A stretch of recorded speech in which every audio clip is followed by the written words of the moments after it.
So very good morning everyone. आप लोगों ने मेरा लास्ट वीडियो ये डेफिनेटली देखा होगा, senior accountant job interview FAQs.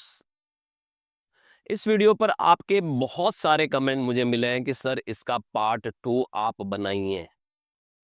साथ ही साथ में आपको मैं ये भी बता दूं कि रिकंसिलेशन की भी सीरीज चल रही है चैनल के ऊपर। तो आपने स्टॉक रिकंसिलेशन और बैंक रिकंसिलेशन के इन वीडियोस को भी डेफिनेटली देखा होगा। और अभी आपको मैं ये भी बता दूं, इनकम टैक्स एक्ट 2025 की भी काफ़ी क्वेरी आती है कि सर नया एक्ट है तो नई चीज़ें क्या है, जो 1 अप्रैल से आपका लागू होने वाला है 2026 से। तो मैं अभी जो मेरा मेन मकसद है वो यही है कि आपको मैं प्रैक्टिकली एक नए टैक्स लॉ की तरफ भी लेके चलूं। तो हमारे जो दोनों चैनल है, कॉमर्स हब उदयपुर और नेक्स्ट स्टेप कॉमर्स, उस पर आपको इनकम टैक्स एक्ट 2025 से रिलेटेड टॉपिक्स भी मैं कवर करता चल रहा हूँ। इन वीडियोस को भी आप जरूर देखिए। हालांकि कुछ मेंबर ओनली वीडियो होते हैं, तो आप मेंबरशिप में जा सकते हैं। जैसे मेंबर ओनली वीडियो तो आप मेंबरशिप के लिए भी जा सकते हैं, लेकिन अभी हम बात करने वाले हैं इसी वीडियो के पार्ट नंबर 2 के ऊपर। आज की इस वीडियो में हम लोग डिस्कस करेंगे सीनियर अकाउंटेंट जॉब के लिए। जब आप इंटरव्यू फेस करते हैं बड़ी बड़ी कंपनीज में या बड़े बड़े अकाउंट्स डिपार्टमेंट में जब जाते हैं, एचआर आपके इंटरव्यूज लेते हैं, अकाउंटिंग पर्सन आपके इंटरव्यू लेते हैं, अकाउंट मैनेजर आपके इंटरव्यू लेते हैं, चार्टर्ड अकाउंटेंट्स आपके इंटरव्यू लेते हैं, तो वो डेफिनेटली टेक्निकल सवाल ही पूछेंगे। हमारे फील्ड में टेक्निकल सवाल ही पूछेंगे। हम लोग अब बिना सीखे अपनी अकाउंट से मुझे डर लगता है साहब, और बनना मुझे अकाउंटेंट ही है। तो ये तो फिर आप है ना ऐसा सपना देख रहे हो कि आपको रातों रात सोते सोते घर पे आप करोड़पति अरबपति बन गए। तो ये मुमकिन ही नहीं है कि विदाउट प्रॉपर और साउंड नॉलेज आप किसी बड़ी जगह जा सके। छोटे लेवल तक ठीक है, छोटे लेवल तक, एंट्री लेवल तक वो आप कोई टैली वैली और ऐसा कोई छोटा मोटा कोर्स करके भी लग जाते हैं, लेकिन जब बड़े लेवल की बात करते हैं तो उधर आपने अपने आप को फुल्ली इक्विप्ड बनाना होता है। सो आज की इस क्लास में हम लोग डिस्कस करने वाले हैं अगेन 15 ऐसे नए सवाल जो आपके सामने आ सकते हैं इंटरव्यू में। और आज मैं डेडिकेटेडली ये जो इंटरव्यू एफएक्यूज हैं वो इनकम टैक्स से रिलेटेड सवालों पर मैं बनाने जा रहा हूँ, और मैं वन बाय वन हर एक टॉपिक को कवर करने वाला हूँ। तो आगे जाके आपको टीडीएस टीसीएस भी आने वाला है, पीएफ ईएसआई से रिलेटेड सवाल भी आएंगे, अकाउंटिंग कोर अकाउंटिंग के क्वेश्चंस भी आएंगे, इन्वेंट्री से रिलेटेड मैं वीडियोस भी आपको बना के दूंगा जो एफएक्यूज होते हैं। सो बने रहिए चैनल के साथ, सब्सक्राइब जरूर करिए, और जब भी कोई नई वीडियो आए उसको जरूर देखते रहिए ताकि नॉलेज आपका धीरे धीरे करके एकदम शार्प हो जाए। चलिए बिना समय खराब किए हम लोग शुरू करते हैं। आज की वीडियो में हम लोग बात करेंगे इंटरव्यू प्रिपरेशन की तैयारी जो आप कर रहे हैं। तो जो जॉब इंटरव्यूज जब आप देते हैं और उसमें आपसे कई तरीके के सवाल पूछे जाते हैं, तो जो एफएक्यूज होते हैं, जो फ्रिक्वेंटली आस्क्ड क्वेश्चंस होते हैं, जो मैक्सिमम लोग हमसे पूछते हैं, उन्हीं की इस सीरीज में आज मैं आपको पूरा इनकम टैक्स यानी डायरेक्ट टैक्स से रिलेटेड क्वेश्चंस के ऊपर बात करने वाला हूं। ठीक है, तो डीटी के ऊपर मेरा आज का ये वीडियो आधारित है, जहां पर हम कौन कौन से ऐसे सवाल है जो हमसे पूछे जा सकते हैं। सबसे पहला जो सवाल है वो ये पूछा जा सकता है कि साहब स्टैंडर्ड डिडक्शन क्या होता है। स्टैंडर्ड डिडक्शन के बारे में बताइए। अगर आप सीए फर्म में भी जा रहे हैं जॉब के लिए तब भी आपसे ये टेक्निकल क्वेश्चंस पूछे जा सकते हैं। सारे के सारे टेक्निकल क्वेश्चंस हैं जिन पे हम चर्चा करने वाले हैं। आप सबको मैं बता दूं कि इनकम 5 प्रकार की होती है। Income from salary, income from house property, income from PGBP profit and gain from business and profession, income from capital gain, और income from other sources. Income tax department हमारी इनकम को 5 कैटेगरी में define करता है। जब हम अपना ITR file करने जाते हैं तो हमें यह बताना होता है कि हमने अपना पैसा कैसे कमाया, कौन कौन से सोर्स से कमाया। इनको कहते हैं सोर्स ऑफ इनकम। इनमें से सबसे महत्वपूर्ण सोर्स ऑफ इनकम किसी व्यक्ति का अगर होता है, सैलरीड पर्सन की मैं बात करूं या पेंशनर की बात करूं, तो होता है इनकम फ्रॉम सैलरी, सैलरी से आए। अब इनकम फ्रॉम सैलरी में क्या होता है, जैसे आप कहीं नौकरी करते हैं और आपको सैलरी मिल रही है, वेतन मिल रहा है, आप अगर रिटायर्ड हैं आपको पेंशन मिल रहा है, तो जितनी भी आपकी टैक्सेबल सैलरी होती है, जब आप कैलकुलेशन करते हैं, किसी सीए से अपनी कैलकुलेशन करवाते हैं, आईटीआर फाइल करवाते हैं, या किसी प्रोफेशनल से जब आप आईटीआर फाइल करवाते हैं, तो वो सबसे पहले आपकी वो टैक्सेबल पार्ट निकालेगा सैलरी का। माना कि आपकी टैक्सेबल सैलरी है 14,75,000 पूरे साल भर की पर एनम, कि साहब आपने इतना कमाया। तो गवर्नमेंट क्या कहती है कि आपकी जितनी भी सैलरी होगी, जितनी भी आपकी अर्निंग होगी, जो आपको फॉर्म 16 से पता चल रहा है या 26 एएस में आपको रिफ्लेक्ट हो रहा है, या सैलरी सर्टिफिकेट जो आपके एम्प्लॉयर ने आपको दिया हुआ है, या आपके अकाउंट में जो पैसा क्रेडिट हो रहा है, जहां से भी आपने फाइंड आउट किया कि यार ये मेरी सैलरी इनकम है, मैं 1 लाख रुपए महीने कमाता हूं तो मेरी 12 लाख रुपए सालाना इनकम है। 12 लाख में से गवर्नमेंट आपको क्या फैसिलिटी देती है कि आप सीधे सीधे 75,000 रुपए स्टैंडर्ड डिडक्शन, न्यू स्लैब में जा रहे हो तो, और ओल्ड स्लैब में आप फाइल कर रहे हो आईटीआर, तो आपको 50,000 रुपए का स्टैंडर्ड डिडक्शन का बेनिफिट सैलरी इनकम पर मिलता है, अदर किसी पे नहीं मिलेगा। ये फायदा सिर्फ किसको मिलता है, जिसकी इनकम सैलरी से होती है। तो ये स्टैंडर्ड डिडक्शन आप घटा लीजिए। अब देखिए, स्लैब पर भी आऊंगा मैं अभी आपको। तो अभी सरकार ने इंडिविजुअल को, एचयूएफ को क्या फैसिलिटी दी कि भाई आप स्लैब का चुनाव करिए जब आप आईटीआर बनने जाते हैं, कि भाई आप ओल्ड स्लैब में जाना चाहते हैं या आप न्यू स्लैब में जाना चाहते हैं। न्यू स्लैब अलग है, ओल्ड स्लैब अलग है, न्यू स्लैब के बेनिफिट्स अलग है, ओल्ड स्लैब के बेनिफिट्स अलग है। उसकी आपको प्रॉपर स्टडी करनी पड़ेगी। इस चैनल पे ही आपको वीडियो मिल जाएंगे स्लैब वगैरह के, जो आप एक बार देख सकते हैं। सो आपने मान लो यहाँ पर 75,000 या 50,000 रुपए, जो भी, ओल्ड में गए तो 50, न्यू में गए तो 75 माइनस कर दिया। तो जैसे मान लो मैं न्यू में जा रहा हूँ, तो 14,75,000 रुपए मेरे को सैलरी मिली है, लेकिन सरकार ने सीधे सीधे 75,000 रुपए मेरे को क्या कर दिया, डिडक्शन दे दिया। किस नाम से, स्टैंडर्ड डिडक्शन। ये बेनिफिट होता है, यानी what is my taxable salary after deducting standard deduction, 14 lakh, 14 lakh. So standard deduction का बेनिफिट मिलता है अगर आप सैलरीड पर्सन है, सैलरीड एम्प्लॉय है, आप नौकरी करते हैं, जितना भी कमाओगे 75,000 सीधे सीधे माइनस कर दोगे, इस पे तो आपका टैक्स नहीं बनेगा। जितना भी कमाओगे, मैं 15 लाख कमाता हूं तो मैं 14-25 गिनूंगा अपना टैक्सेबल इनकम। मैं 18 लाख कमाता हूं तो मैं 17-25 गिनूंगा अपना टैक्सेबल इनकम। मैं 5,75,000 कमाता हूं तो मैं अपनी इनकम 5 लाख गिनूंगा, क्योंकि मुझे पता है कि 75,000 का मुझे नई स्लैब में क्या मिलना है, बेनिफिट मिलना है। So it is standard deduction, right. और इसका कोई प्रूफ आपको नहीं डालना है। जनरली क्या होता है, जैसे मैं बिजनेसमैन हूं, मैं अगर कोई 75,000 का खर्चा लिखता हूं अपनी बुक्स में, तो मेरे पास उसका एविडेंस होना चाहिए, प्रूफ होना चाहिए कि ये 75 आपने खर्च किए। लेकिन सैलरीड वालों को इसका प्रूफ रखने की जरूरत नहीं कि 75,000 उसका कहाँ खर्चा हुआ। सरकार सीधे सीधे उसको हलवा दे रही, ले 75 माइनस कर, ये तेरे खर्चे। जैसे क्योंकि क्या होता है ना, कॉन्ट्राडिक्ट होता है कई बार कि भाई सैलरी, मैंने देखा है चर्चाओं में, एक प्रोफेशनल बैठा हुआ है जो अपना ऑफिस लगा के कमा रहा है पैसे क्लाइंट से, और एक बंदा नौकरी करता है वो कमा रहा है, दोनों दोस्त आपस में भिड़ा रहे हैं। मैंने कहा क्यों भिड़ रहे हो, तो बोले देख, एक जना बोलता, सैलरी वाला बोलता है कि देखो इनको कितना सरकार ने हलवा दे रखा है, ये बिजनेस इनकम दिखाते हैं, प्रोफेशनल इनकम दिखाते हैं, अपने खर्चे दिखाते हैं, एसी लाए तो उसका डेप्रिसिएशन ले रहे, कार लाए तो उसका डेप्रिसिएशन का बेनिफिट ले रहे, हमें तो मिलता ही नहीं। बिजनेसमैन बोलता है कि देखो हमें तो एसी और कार लानी पड़ती है, खर्च करना पड़ता है पैसा, तब जाके हम उसका बेनिफिट ले पाते हैं। इनको तो सूखे सूखे 75,000 रुपए सरकार स्टैंडर्ड डिडक्शन के दे रहे, दोनों लड़ा रहे हैं आपस में। बात दोनों की सही है। सो ये सैलरी वालों को फायदा है, तो कुछ फायदा बिजनेस वालों को भी होता है। समझ रहे हैं, सबका देखिए डिपेंड करता है आपके सोर्स ऑफ इनकम क्या है उस पे।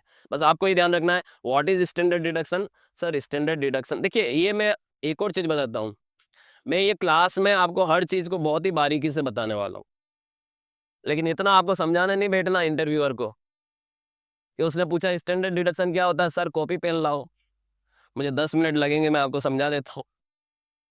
ऐसा नहीं करना है। आपको सिंगल वे में आंसर देना, सिंगल लाइन में आंसर देना है कि सर सैलरीड पर्सन को जो इनकम मिलती है उसमें से सीधे सीधे वो आईटीआर फाइलिंग के वक्त स्टैंडर्ड डिडक्शन का बेनिफिट लेते हैं, जो न्यू स्लैब में इतना और ओल्ड स्लैब में इतना, दैट्स इट। कोई सवाल ही नहीं उठने वाला उसके बाद, राइट। आगे बढ़ते। नाउ क्वेश्चन नंबर 2, रिबेट क्या होती है साहब? What is rebate? रिबेट को हिंदी में कहते हैं छूट। ठीक है, रिबेट क्या होती है? अब आपको मैं ये भी बता देता हूं, बहुत ही महत्वपूर्ण होती है ये रिबेट 87A की।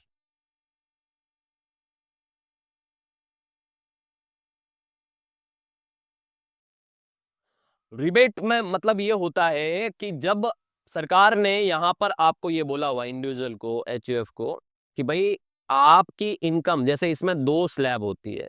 एक तो होती है न्यू स्लैब, जब हम अपना आईटीआर भरने जाते हैं तब, और एक होती है ओल्ड स्लैब।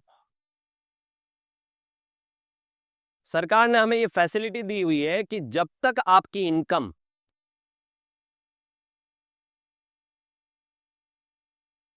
न्यू स्लैब में 12 लाख से अधिक ना हो, बिलो 12 लाख है, तब तक आपको कोई टैक्स नहीं देना।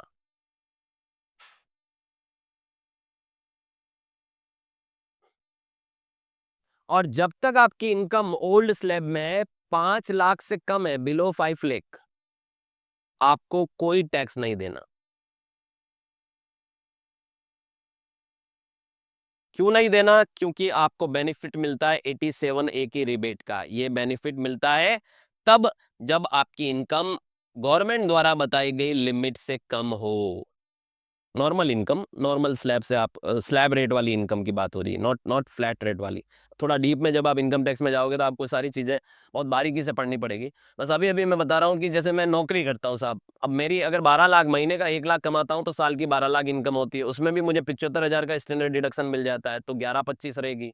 11-25 पे मेरा कोई टैक्स बनता है ना, जितना भी बनेगा उतना मुझे 87A की रिबेट मिल जाएगी। मेरा टैक्स लाइबिलिटी अंत में क्या हो जाएगा? शून्य हो जाएगा, जीरो हो जाएगा। यानी ये गांठ बांध लो, आप लोग जितने भी मेरी ये वीडियो देख रहे हैं, अगर आप बिजनेस इनकम, आपकी क्या कहते हैं, interest income, dividend income, salary income, house property से रेंटल इनकम, जब तक आपकी सारी इनकम मिला के 12 लाख क्रॉस नहीं होती, तब तक आपको इनकम टैक्स की चिंता नहीं करनी है।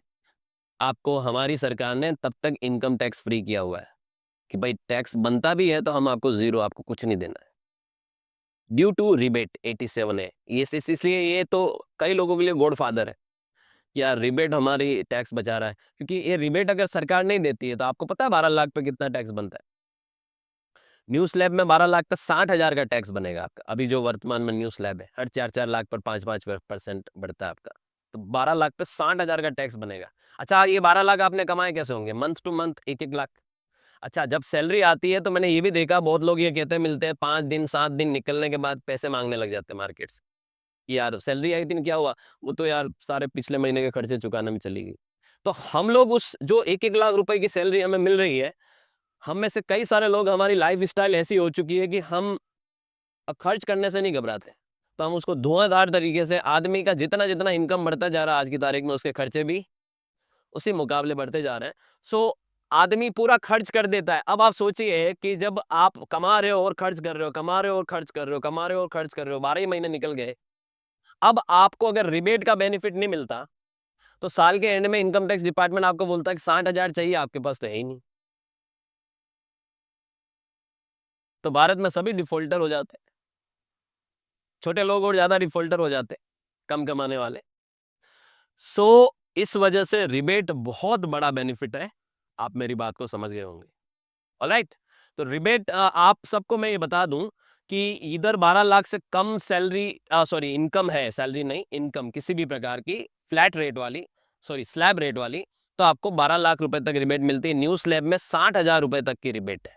अप टू 60,000 रुपीज तक का टैक्स आपको सरकार माफ कर देती है। ओल्ड स्लैब में अप टू 12,500 तक का टैक्स आपका गवर्नमेंट माफ कर देती है, क्योंकि 5 लाख तक इतना ही बनता है। तो ये रिबेट 87A की है। आपसे पूछा जाए कि रिबेट क्या है, तो सर एक लिमिट तक की इनकम पर जो भी हमारा टैक्स बनता है गवर्नमेंट हमें छूट दे देती है, उसको रिबेट कहते हैं। न्यू में इसकी लिमिट 12 लाख है। 12 लाख तक की इनकम वालों को 60,000 रुपए तक की रिबेट है। ओल्ड में 5 लाख रुपए तक की इनकम वालों को 12,500 रुपए तक की रिबेट है। राइट, चलिए अगला सवाल, तीसरा सवाल। मैंने जैसा कि पहले ही बताया, इनकम टैक्स से रिलेटेड आज के जॉब इंटरव्यू एफएक्यूज पे हम लोग चर्चा कर रहे हैं। 1 बाय 1 मैं आपको हर एक लाइन की यहाँ पर इंटरव्यू प्रिपरेशन कराने वाला हूँ। सो लगातार वीडियो देखते रहिए और कोई मिस हो जाए तो उसको पहले कवर करिए आप टाइम निकाल के। तीसरा, सरचार्ज क्या होता है साहब?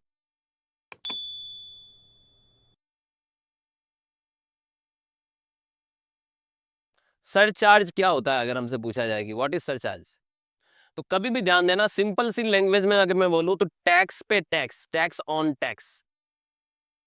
टैक्स पे भी टैक्स लगता है, ये तो पहली बार सुना। इनकम पे लगता है वो तो मैंने सुना, टैक्स पे भी टैक्स लगता है, मैंने कहा जी टैक्स पे भी टैक्स लगता है। सर बताओ कैसे लगता है, मैं बताता हूं। सरचार्ज में क्या होता है कि सरकार ये बोलती है कि अगर आपकी इनकम अप टू 50 लाख है, 50 लाख तक है, तो आपको कोई सरचार्ज नहीं देना है, जीरो सरचार्ज। यानी टैक्स पे टैक्स नहीं देना है। सिर्फ 50 लाख तक की इनकम है तो आपको जितना टैक्स बनेगा स्लैब के हिसाब से या जो भी आपकी टैक्स रेट के हिसाब से वो टैक्स देना है। लेकिन अगर आपकी इनकम 50 लाख से ज्यादा है, 50 लाख से लगाकर 1 करोड़ रुपए तक है, याद रखिएगा, तो आपको टैक्स के ऊपर 10% एक्स्ट्रा टैक्स देना पड़ेगा। माना कि 5 लाख का टैक्स बना तो 5 लाख का 10%, 50,000 आपको एक्स्ट्रा टैक्स देना पड़ेगा। This is called surcharge. Tax पे टैक्स लगना शुरू हो जाएगा जब हमारी इनकम भारत में 50 लाख क्रॉस कर जाएगी। और जब आपकी इनकम 1 करोड़ क्रॉस कर जाएगी, 1 करोड़ से लगाकर 2 करोड़ तक आपको 15% सरचार्ज देना पड़ेगा। यानी जैसे जैसे इनकम बढ़ेगी टैक्स पे टैक्स की रेट भी बढ़ती जाएगी। और अगर 2 करोड़ क्रॉस कर गई आपकी इनकम सालाना, वार्षिक, तो आपको सीधे सीधे 25% एक्स्ट्रा टैक्स देना है, जिसे कहते हैं सरचार्ज। तो सरचार्ज क्या होता है? टैक्स पे टैक्स, याद रखिए। Alright, this is the limit for individual financial year 25-26 के हिसाब से भी बता रहा हूँ, 26-27 के हिसाब से भी बता रहा हूँ। ये लिमिट है सरचार्ज की जो आपको ध्यान में रखना है। पहले ओल्ड स्लैब में एक और लिमिट आती है कि 5 करोड़ से ऊपर आपकी जब चली जाती है तो उस केस में आपको 37% देना होता है। ये न्यू स्लैब के हिसाब से मैं बता रहा हूँ आपको। ऑलराइट, आगे बढ़ते हैं। सरचार्ज के बाद आता है हेल्थ और एजुकेशन सेस।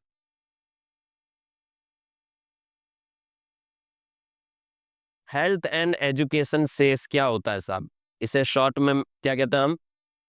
HEC। ये भी एक्स्ट्रा टैक्स ही है। देखिए, सरचार्ज में और हेल्थ और एजुकेशन सेस में ये फर्क है कि सरचार्ज छोटे लोगों को नहीं देना है, जिनके 50 लाख से कम इनकम है उनको नहीं देना है, उसके ऊपर वालों को देना है। लेकिन हेल्थ और एजुकेशन सेस हर उस व्यक्ति को देना है जिसका कोई टैक्स बनेगा। अगर आपका 100 रुपए का टैक्स बना है तो आपको 4 रुपया एक्स्ट्रा देना है। यानी जो टैक्स बनेगा उस पे 4% एक्स्ट्रा टैक्स देना है। इसकी अभी वर्तमान में रेट कितनी है? 4% of tax plus surcharge. Tax और सरचार्ज जितना भी बनेगा उसका 4%। तो ये वैसा ही हो गया, किसी शादी में जाते हैं, पूरा डिनर कर लिया हमने, कंप्लीटली आपका पेट भरा हुआ है, और जाते जाते आप पान का काउंटर किधर है वो ढूंढते हो और वो चबा के निकलते हो, तो ये वो पान है जो आपको गवर्नमेंट के मुंह में रखना है, एक्स्ट्रा 4 रुपए वाला, 4% वाला। राइट, आई होप आपको समझ में आ रहा होगा। So it is also extra tax जो हमें देना है। मतलब ये HEC तो डेफिनेटली आपको देना ही पड़ता है। 10,000 का टैक्स बना, 400 रुपए का हेल्थ और एजुकेशन सेस देना ही देना है, यानी 10,400 चुकाना। राइट, अगला है DLOP, यानी डिम्ड लेट आउट प्रॉपर्टी किसे कहते हैं? Deemed let out property, DLOP।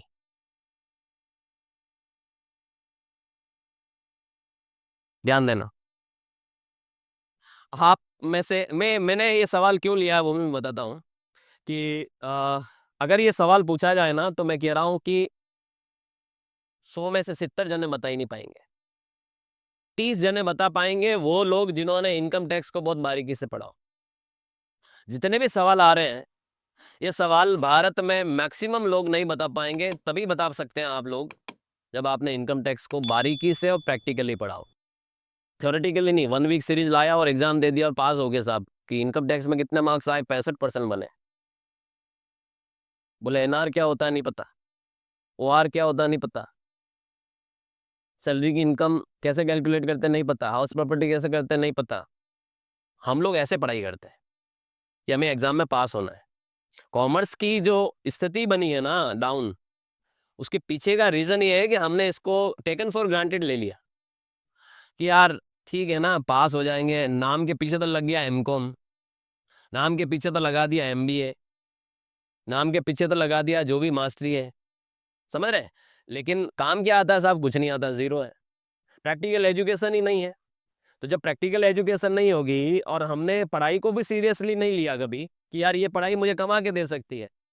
अगर हमें 11th क्लास में कॉमर्स की पहली क्लास में कोई टीचर ये बोल दे कि आप ये जो चीजें पढ़ने आए हो, आप जितना बढ़िया तरीके से पढ़ोगे उतना ही बढ़िया पैसा कमाओगे आगे जाके। अगर आपसे हर क्लास में पहली क्लास से अगर टीचर ये बताने लग जाए और आप उसको सीरियसली उस लेवल में सोचने लग जाए कि यार ये चीजें जो मैं पढ़ रहा हूँ ये मुझे कमा के देने वाली है, तो मैं कह रहा हूँ आप सभी जने पीएचडी करो कॉमर्स में। और जितना ज्यादा नॉलेज होगा उतना कमाई के साधन बढ़ते जाते हैं इसमें। लेक ऑफ नॉलेज की वजह है हमारे एजुकेशन सिस्टम, जिधर हमें ये चीजें नहीं बताई जाती या हम लोग भी सीरियसली नहीं लेते कि ये चीजें कितनी काम आ सकती। सो दैट्स वाई जो अभी जो स्थिति है ना पूरे इंडिया के मार्केट में कि भाई हाँ कॉमर्स को टेकन फॉर ग्रांटेड लिया जा रहा है कि सीरियसली बच्चे पढ़ाई नहीं करते या उनको नहीं करवाई जाती है। कॉमर्स में सिर्फ एक ही चीज जो लोगों को पता है कि यार सीए बन गया या सीए बनेगा, नहीं बनना सीए तो तेरे पास कोई ऑप्शन नहीं है। गलत फहमी है ये। सबके पास ऑप्शन है, समझ रहे। डिग्री डेफिनेटली होनी चाहिए लेकिन नॉलेज उससे ऊपर है हमारी लाइन में। काम आएगा तो काम मिलेगा, नहीं आएगा तो आपके पास कितनी डिग्रियां हैं आपके उस फोल्डर में, वो किसी काम की नहीं है। डीएलओपी क्या होता है ये समझिए आप में से बहुत कम लोगों को ये पता है। देखिए मैं 3 मकान बना रहा हूं यहाँ पे, सर इतनी सी देर में आपने मकान बना दिए। चलिए 4 मकान बना रहा हूं, एक और बना, 3 नहीं 4, ठीक है। ये ऊंची बिल्डिंग है, इस मकान में मेरा घर रहता है, मतलब मेरे परिवार वाले रहते हैं, हम रहते हैं इसमें। इसे कहते हैं सेल्फ ऑक्यूपाइड।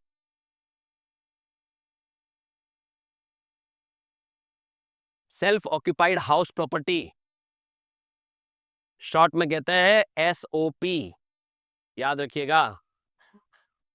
इस मकान में कोई नहीं रहता, खाली छोड़ रखा, वैकेंट है, ना हमें किराया देना है, खाली है, खाली पड़ा है। सरकार ने, आपको मैं ये भी बता दूं कि सरकार ने इसको भी एसओपी मानने के लिए तैयार होगी। मतलब अभी आपको मैं बता दूं कि 2 मकानों को आप अपने निवास हेतु उपयोग में बता सकते हैं। पहले ये नियम एक का ही था, यानी 2 मकान अगर जिसमें आप उस रहते हो या आपने उनको खाली रख रखा है, सरकार बोलेगी कि ठीक है हम ये मानते हैं कि ये आपके रहने का है, समझ रहे। तीसरे मकान को आपने इसको भी खाली छोड़ रखा है, वैकेंट है, सरकार बोलेगी कि इसको आपने क्यों खाली छोड़ा। एक में आप रहते हो माना, दूसरे में हम ये मान रहे हैं कि आप रह सकते हो इसमें भी, ये भी माना हमने हमने आपको ये फैसिलिटी दी है कि आपके पास 2 मकान है, आप दोनों को रहने में इस्तेमाल करें, हमें कोई प्रॉब्लम नहीं। तीसरे को भी आपने खाली छोड़ रखा है कि मैं तो इसमें भी रहता हूँ, मेरी एक टांग इसमें पड़ी है, एक सरकार आपको, सरकार क्या बोलेगी कि भाई 2 रख अपने, तीसरे को किराए पे चला, तीसरे से कमाई कर और तू कमाई करके हमें टैक्स दे, क्योंकि तू कमाई करेगा तेरी इनकम होगी, और इनकम होगी तो हमारा भी इनकम टैक्स बनेगा, सरकार का ये मानना है। तूने उसको भी खाली रख रखा है, तो सरकार इसको डीएलओपी बोल देगी, डिम्ड लेट आउट। यानी सरकार ये मानेगी कि ये तुमने जानबूझ करके खाली रखा है, तो हम इसको खाली नहीं मानेंगे, इसे किराए पर दिया हुआ मानेंगे। और चौथे मकान का क्या, वो तो 4 मंजिला बिल्डिंग है, वो आपने किराए पे चढ़ा रखी, इसे लेट आउट प्रॉपर्टी कहते हैं, एलओपी। रेंटेड, रेंट पे चढ़ा दिया तो फिर कोई दिक्कत नहीं है, तो ये लेट आउट है।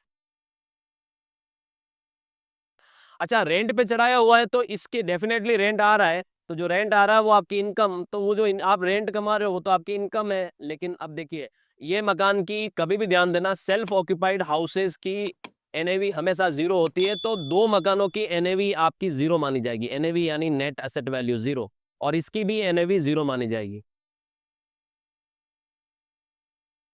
इसकी एनएवी आपको कैलकुलेट होगी, ये एनएवी कैलकुलेट होगी। कैलकुलेट होने का मतलब है इस पर इनकम निकल कर आने वाली है, और ये तो ऑलरेडी इनकम कमा के दे रहा है मकान, तो इस पे तो आपको कोई दिक्कत नहीं है। तो जिस मकान को, अगर किसी व्यक्ति के पास दो से अधिक मकान है और उसने दो मकानों तक तो ठीक है, लेकिन तीसरे मकान को या चौथे मकान को या पांचवें मकान को भी खाली छोड़ रखा है, तो सरकार बोलेगी कि तू उस मकान को रेंट पे दे। अगर नहीं दे रहा है तो तेरी हम एनएवी कैलकुलेट करेंगे, और जो भी तेरी इनकम निकल कर आएगी तुझे टैक्स देना पड़ेगा। यानी आप ये मान के चलिए कि अगर आपके पास कोई डिम्ड लेट आउट प्रॉपर्टी है, तो आप उस पर भले ही नहीं कमा रहे, फिर भी आपको टैक्स देना पड़ेगा। इसलिए मैंने बोला 100 में से 70 लोगों को भी ये नहीं पता है। ज्यादा मकान होना भी दुखदाई है, इससे ये पता चल रहा है। या तो कमाओ, क्योंकि आपके पास एसेट है, आपके पास प्रॉपर्टी है, आपके पास संपत्ति है, आप उसको किराए पे चलाओ और किराए की इनकम आप भी कमाओ और हमें भी दो यार टैक्स। लेकिन आपने मकान तो खूब इकट्ठे कर रखे हैं, ताले लगा रखे हैं सबको, तो फिर आप तो सरकार को भी क्या दे रहे हो, नुकसान दे रहे हो। तो सरकार अपना नुकसान नहीं खाएगी, आपको मर्जी आए आप ताले लगाओ, लेकिन हमारा तो टैक्स जो बनेगा आपको देना पड़ेगा। That is deemed let out property. दूसरे से तीसरा मकान होते ही अगर आपने उस मकान को खाली रखा, तो वो क्या माना जाएगा, डिम्ड लेट आउट प्रॉपर्टी माना गया, कि आपने किराए पर दिया, किराए पर दिया हुआ माना गया, राइट। Next, MAT. हमारे कोर्स का नाम भी है MAT, master in accounts and taxation, लेकिन ये एमएटी वो नहीं है। MAT, minimum alternate tax. सरकार क्या करती है, सरकार कंपनियों को, छोटी कंपनियों को ये फैसिलिटी देती है कि आप एक निश्चित रेट से टैक्स हमें दे दीजिए। जैसे 15% था, अभी बजट 2026 में मैट की रेट में कटौती की गई है, आपके नए फाइनेंशियल ईयर में 14% देखने को मिलने वाला है। तो सीधे सीधे फ्लैट 14% टैक्स दे दीजिए, इसे कहते हैं मिनिमम ऑल्टरनेट टैक्स। ये सिर्फ कंपनियों के केस में उनको ये फैसिलिटी मिलती है, सीधे सीधे ये इतना रेट से टैक्स दे दीजिए आप, जितना भी आपका टर्नओवर है। अगला नंबर है फॉर्म 26। ये सब फ्रीक्वेंटली आज क्वेश्चन है जो आपको इंटरव्यू में पूछे जा सकते हैं। फॉर्म 26 एस, ये आप में से बहुत कम लोगों को ये पता है कि इसे कहते हैं टैक्स क्रेडिट स्टेटमेंट। आपने जो भी इनकम कमाई जिस पर किसी प्रकार का टीडीएस डिडक्ट हुआ या टीसीएस कलेक्ट किया गया, या आपने कोई एडवांस टैक्स वगैरह का पेमेंट किया, तो ये टैक्स क्रेडिट स्टेटमेंट होता है। हमारे द्वारा चुकाया गया एडवांस टैक्स, हमारे द्वारा चुकाया गया self statement, sorry self assessment tax, हमारा जो भी टीडीएस और टीसीएस जो डिडक्ट किया गया किसी भी प्रकार की इनकम में, वो सारा इसमें ऑटोमेटिक रिफ्लेक्ट होता है। किसमें, 26 एएस में। कोई भी व्यक्ति अपना पैन नंबर से इनकम टैक्स पोर्टल पर जब लॉगिन करता है अपनी इनकम टैक्स आईडी में, तो वो फॉर्म 26 एएस को उस पर्टिकुलर फाइनेंशियल ईयर के लिए ओपन करके देखेगा, तो उसमें वो सारी ट्रांजैक्शंस नजर आएगी जिन पे उसका कोई टीडीएस, टीसीएस या एडवांस टैक्स का पेमेंट हुआ है। तो ये टैक्स क्रेडिट स्टेटमेंट है कि जो आपका टैक्स सरकार के पास जा चुका है, जिसकी आपको क्रेडिट लेनी है आईटीआर फाइलिंग करते वक्त, तो आप आईटीआर फाइल करते वक्त अपने 26 एस को जरूर चेक करिए, ताकि आपको कौन कौन से टैक्स की क्रेडिट लेनी है। जो टैक्स आप ऑलरेडी पे करके बैठे हो एडवांस टैक्स, टीडीएस या टीसीएस के रूप में, आप उसको 26 एस को कंसीडर करते हुए अपना आईटीआर भरिए, ताकि आपसे कोई गलती नहीं हो। अगर आपने 26 एस को कंसीडर करते हुए आईटीआर नहीं फाइल किया, तो आप कहीं ना कहीं आपने पहले जो टैक्स चुकाया उसको मिस कर जाओगे। या ये भी हो सकता है कि आप उस इनकम को दिखाना भूल गए जिस पे टीडीएस या टीसीएस की डिडक्शन या कलेक्शन हुई थी, आपको बाद में इनकम टैक्स डिपार्टमेंट द्वारा नोटिस सर्व हो जाए। सो ये एक बहुत महत्वपूर्ण एक्टिविटी होती है। इनकम टैक्स रिटर्न भरते वक्त हमें अपना 26 एएस जरूर चेक करना चाहिए। तो अगर मुझसे ये पूछा जाए कि व्हाट इज फॉर्म 26 एएस, तो मैं बोलूंगा कि ये मेरा टैक्स क्रेडिट स्टेटमेंट होता है, जिसमें मेरी एडवांस टैक्स, टीडीएस और टीसीएस की जो क्रेडिट होती है वो रिफ्लेक्ट होती है, जो मैं आईटीआर फाइल करते वक्त उसका बेनिफिट ले सकता हूं 26 एस को चेक करके, राइट। अगला है प्रिजम्पटिव इनकम। क्या होती है साहब,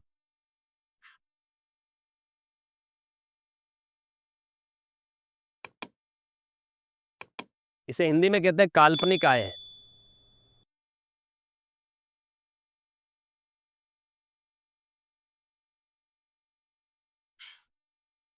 सरकार हमें ये भी फैसिलिटी देती है कि अगर मान लो कोई छोटा व्यापारी है, व्यापारियों को ही मिलती है, याद रखिएगा। इसमें दो महत्वपूर्ण सेक्शन है जिन पे मैं चर्चा करूंगा। एक सेक्शन है 44 एडी और एक सेक्शन है 44 एडीए। हालांकि और भी होते हैं, बट ये दोनों मोस्ट कॉमन सेक्शन है। और ये दोनों सेक्शन में छोटे व्यापारी या प्रोफेशनल्स जा सकते हैं। ये होता है व्यापारियों के लिए, बिजनेसमैन के लिए, और ये होता है प्रोफेशनल्स के लिए, स्पेसिफाइड प्रोफेशन से जो लोग इनकम कमा रहे हैं उनके लिए।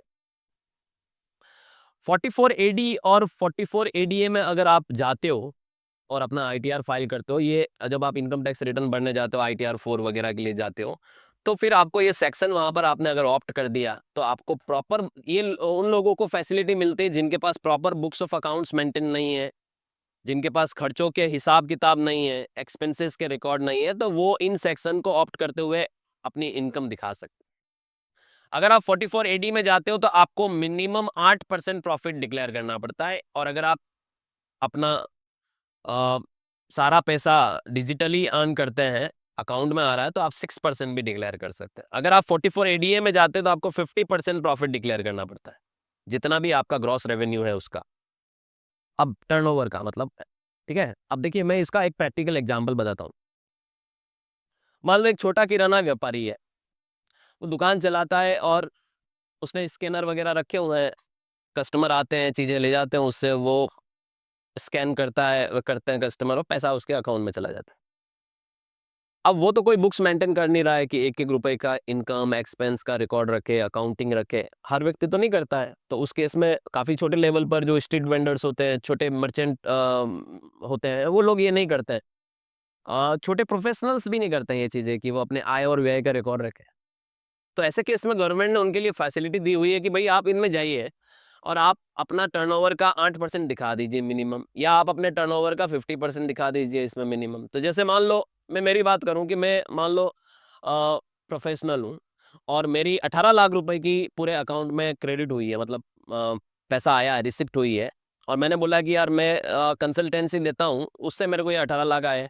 अब मेरे पास खर्चों के रिकॉर्ड नहीं है, मैंने बुक्स तो मेंटेन की नहीं है, अकाउंटिंग तो की नहीं है, तो मैं सीधे सीधे 44 एडीए में जाऊंगा, 18 लाख रुपए की ग्रॉस रिसिप्ट दिखाऊंगा, उसका 50% मेरा मैं प्रॉफिट डिक्लेयर करूंगा, जो कि मिनिमम है, याद रखिएगा। कम से कम 50%, ज्यादा बताना चाहो बता सकते हो। तो 18 लाख का 50% कितना हुआ?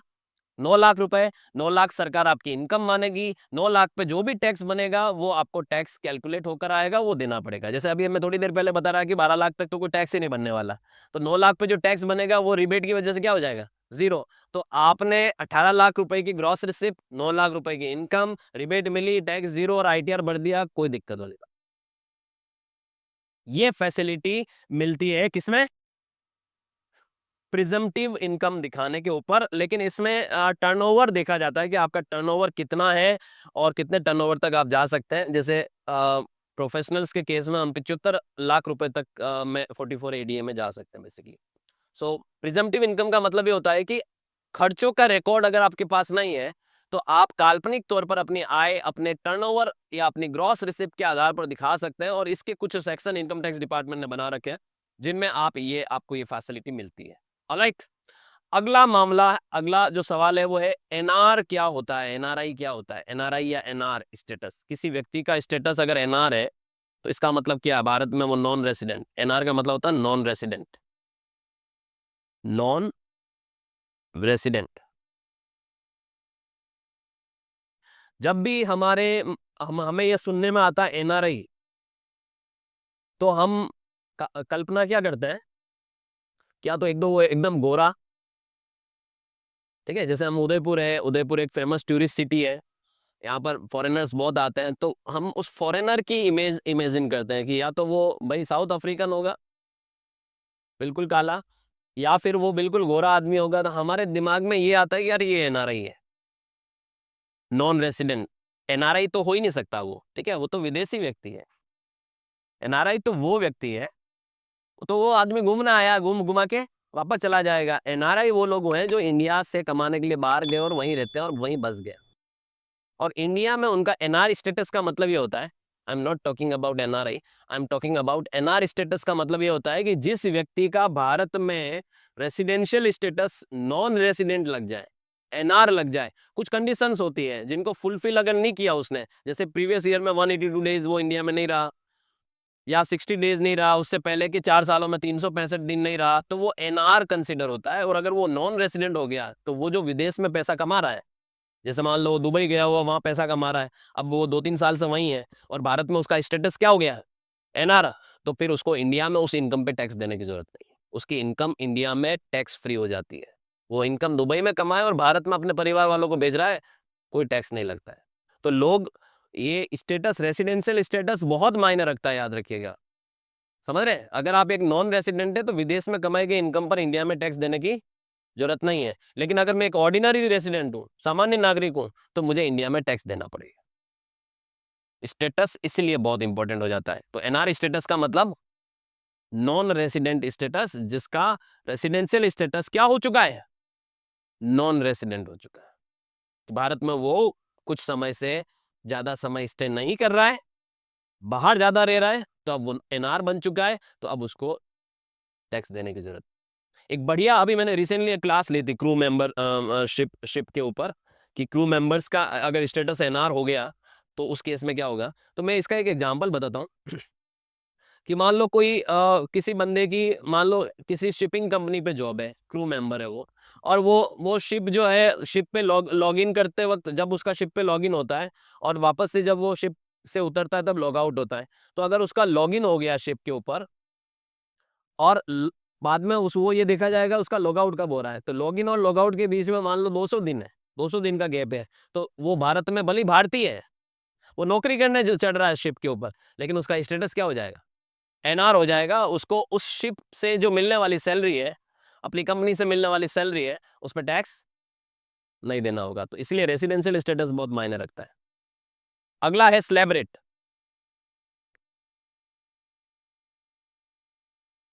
स्लैब रेट का मतलब ये होता है कि देखिए, आपको मैं एक चीज बताता हूँ, स्लैब रेट को आप कैसे समझ पाएंगे, उसका एग्जाम्पल बताता हूँ कि जैसे मान लो एक तरफ है अरुण, अरुण एक इंडिविजुअल है और अरुण की सालाना जो इनकम है वो मान लो 25 लाख रुपए पर एनम। और एक तरफ है अरुण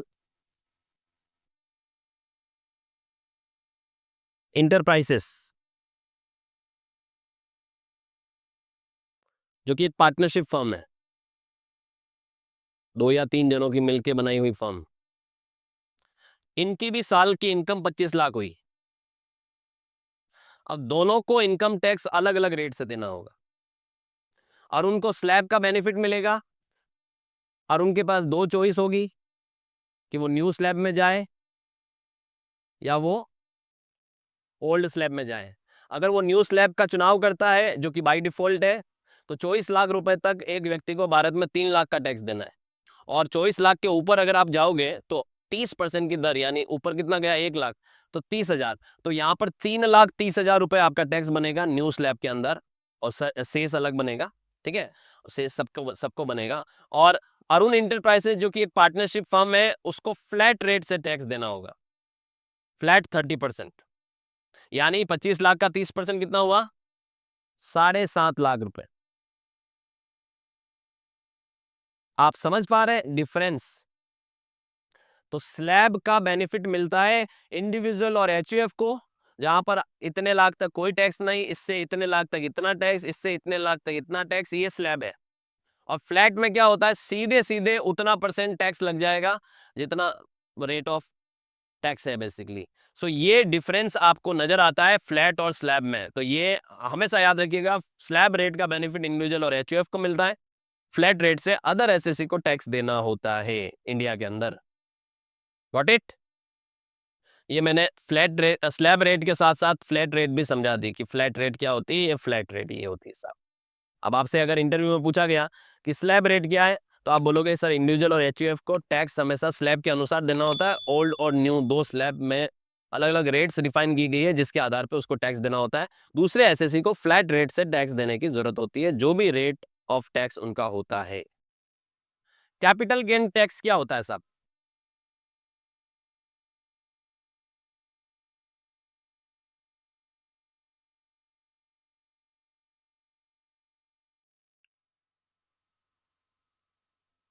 देखिए, कैपिटल गेन का मतलब ये होता है कि इनकम के जो 5 हेड होते हैं उनमें से एक हेड होता है capital gain, income from capital gain. अगर आपके पास कोई पूंजी संपत्ति है, कैपिटल एसेट है, और आपने उस कैपिटल एसेट को बेचा, जैसे देखिए मेरे पास एक प्लॉट है,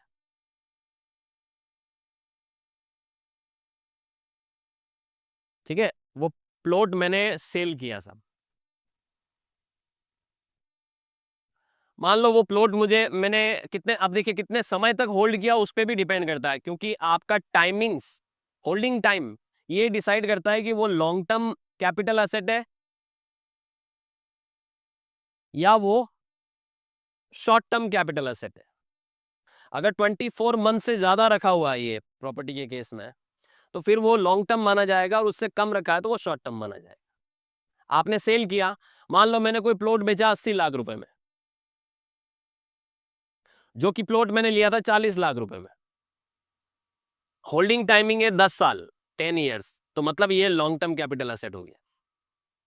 और लॉन्ग टर्म कैपिटल एसेट के केस में क्या होगा, आपको ये सेल कंसिडरेशन जो होगा, ये 80 लाख, इसमें से आपको उसकी कॉस्ट माइनस करनी होगी, cost of acquisition, cost of improvement, transfer cost, ये सब चीजें देखिए ये बहुत ज्यादा डीप लेवल पर आपको सीखने की जरूरत होगी।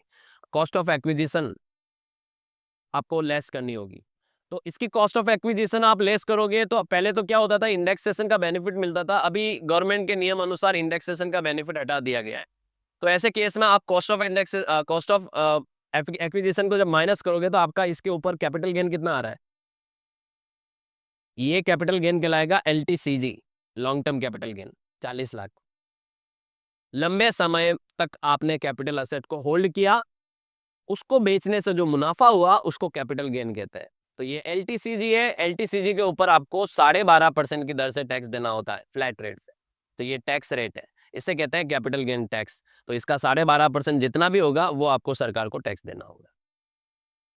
हालांकि इसमें भी कुछ एग्जेम्पशंस हैं, 54 के, जो आप बेनिफिट में ले सकते हैं, लेकिन अभी मैं आपको बता रहा हूं कि इस पे आपको जो कैपिटल गेन टैक्स होता है, वो कैपिटल एसेट को बेचने से हुआ लॉन्ग टर्म या शॉर्ट टर्म कैपिटल गेन पर जो रेट ऑफ टैक्स है, उसको हम कहते हैं कैपिटल गेन टैक्स। अभी वर्तमान में लॉन्ग टर्म कैपिटल गेन पर टैक्स लगता है 12.5%, और शॉर्ट टर्म कैपिटल गेन पर टैक्स लगता है 20%। अगर आपने कोई प्लॉट 2 साल के अंदर अंदर बेच दिया, तो आपको इस पर 20% टैक्स देना पड़ता है। यानी 40 लाख का 20%, 8 लाख रुपए तो खाली सरकार क्या ले लेती है, टैक्स ले लेती है हमसे, राइट। इन सभी चीजों को डिटेल में अब अगर आपको सीखना है, पढ़ना है, तो इनकम टैक्स कंप्लायंस कोर्स मौजूद है कॉमर्स हब की एप्लीकेशन में, जाके डाउनलोड करिए ऐप को और उस कोर्स को परचेज करिए, ताकि आप बहुत ही डिटेल में इन चीजों की बारीकियों को समझ पाएंगे, राइट। अभी हम लोग 13 नंबर पर बात करते हैं। 15 सवाल मैं लूंगा जब भी मैं ऐसी वीडियो आपके लिए बनाऊंगा। अभी हम आए हैं 13वें पर। एचयूएफ क्या होता है साहब? हिंदू अनडिवाइडेड फैमिली, यानी एक परिवार। जब कोई परिवार कमाई करता है, तो उस सरकार कहती है कि ये परिवार की इनकम है, उसे हम कहते हैं, ये फैमिली की इनकम, उसे कहते हैं एचयूएफ। अब ये एचयूएफ भी एक बहुत बड़ा कॉन्सेप्ट है, जो मैं बता दूं। जैसे ये है मिस्टर ए, ये है मिसेज ए, ये है उसका बेटा नंबर 1, ये है बेटा नंबर 2। समझ रहे हैं? अभी माना कि मिस्टर ए, मान लो कोई इनका बिजनेस है अलग ही, मिसिज ए कहीं कोई जॉब में है, उसको सैलरी इनकम होती है, ये भी जॉब में है, इसको भी इनकम होती है, सैलरी इनकम, और ये भी जॉब में है, इसको भी इनकम होती है। 4 लोग तो हो ही गए। लेकिन इनकम टैक्स की नज़र में चारों लोगों की आइडेंटिटी अलग अलग है। इनकम टैक्स बोलेगा कि ये तो 4 लोग हैं, क्योंकि इसका पेन अलग है, इसका पेन अलग है, इसका पेन अलग है, और इसका पेन अलग है, तो 4 व्यक्ति है और वास्तव में 4 व्यक्ति है। हर व्यक्ति अपनी अपनी इनकम के लिए आईटीआर भरता होगा और अपनी इनकम उस आईटीआर में दिखाता होगा। लेकिन अगर ये चारों लोगों ने मिलकर कोई एक फैमिली बिजनेस भी चालू कर रखा है, याद रखिएगा, तो फिर ये चारों लोग क्या करेंगे? ऑब्वियस सी बात है कि उस फैमिली बिजनेस से भी कोई ना कोई इनकम होगी, फिर वो इनकम किसी न किसी को अपनी इनकम में जोड़नी पड़ेगी। तो वो तो ऑलरेडी इनकम कमा रहे हैं, तो ऐसे केस में फिर ये क्या कर सकते हैं? पांचवें व्यक्ति को यहां पर खड़ा कर सकते हैं, जिसको हम क्या कहते हैं? HAF, Hindu undivided family. ये HAF की लीड बनाए, उसके आधार पे वो पैन के लिए अप्लाई करें, पैन नंबर लीजिए और फिर आप HAF का भी आईटीआर फाइल करिए, और ये जो फैमिली बिजनेस से होने वाली इनकम है वो HAF के आईटीआर में जाएगी, और वहां से जो भी टैक्स वैक्स बनता है वो टैक्स आप दीजिए, और जो बचता है पैसा आपका वो आपस में ये चारों लोग अपना हिस्सा बांट देंगे। आपको मैं ये भी बता दूं, अगर आप HAF के मेंबर हैं और आपको HAF से जो भी प्रॉफिट मिलता है HAF की इनकम में से, वो आपके हाथ में दोबारा टैक्सेबल नहीं होता, वो आपकी टैक्स फ्री इनकम मानी जाती है। तो सर HUF बनाने की क्या जरूरत है जब इनको भी टैक्स देना है? HUF बनाने से आपको ये बेनिफिट मिलेगा कि आपको जो एग्जेम्पशंस का बेनिफिट मिल रहा है, 4 लाख तक की आपकी इनकम क्या होती है? एग्जेम्प्ट होती है। वो एक एक्स्ट्रा बेनिफिट मिल जाएगा, और स्लैब का जो बेनिफिट मिल रहा है 24 लाख रुपए तक, वो आपको एक्स्ट्रा मिल जाएगा। तो HUF का बेनिफिट ये है कि एग्जेम्पशन, रिबेट और स्लैब के बेनिफिट आप HUF में भी ले सकते हो, जैसे कि आप इंडिविजुअल में लेते हो। सो HUF यानी एक परिवार, एक फैमिली। याद रखिएगा, इनकम टैक्स डिपार्टमेंट HUF को भी एक व्यक्ति यानी एक SSC मानती है, करदाता मानती है, राइट। एडवांस टैक्स क्या होता है?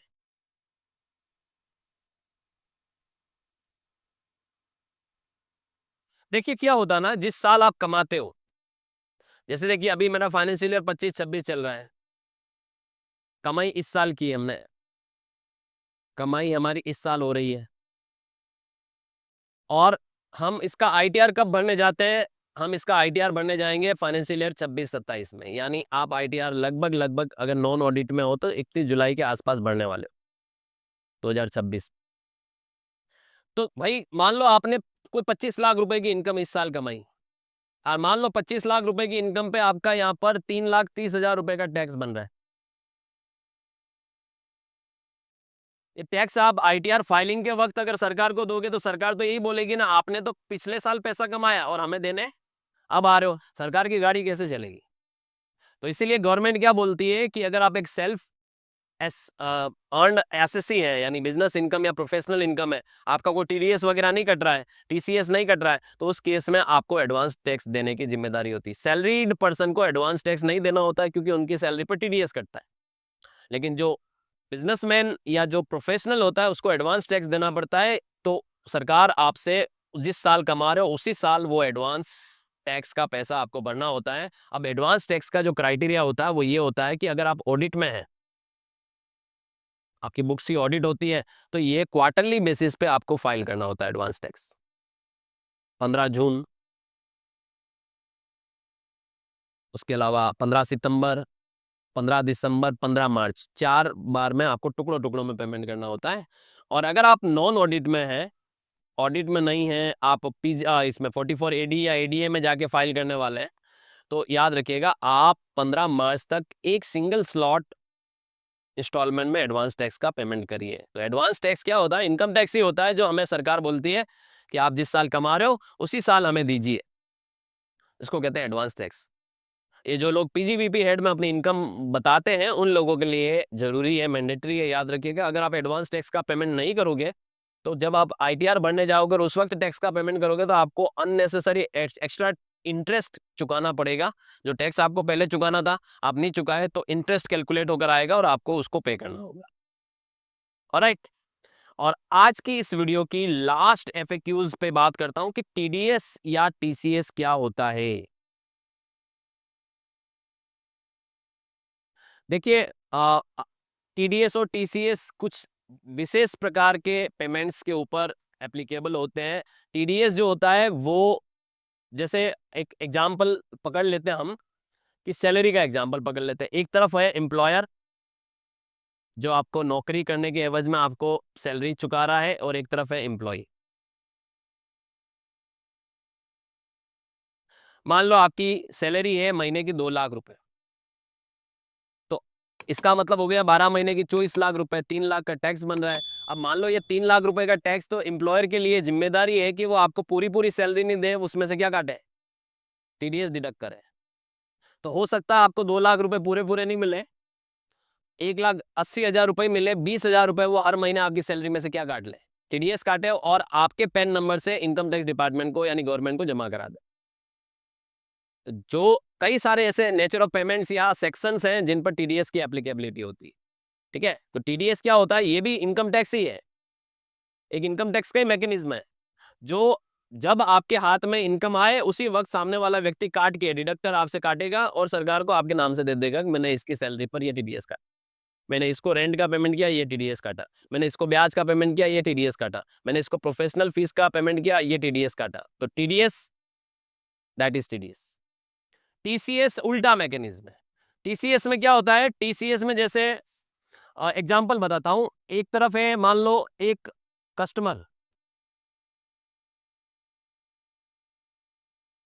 और एक तरफ है मान लो कार का शोरूम वाला।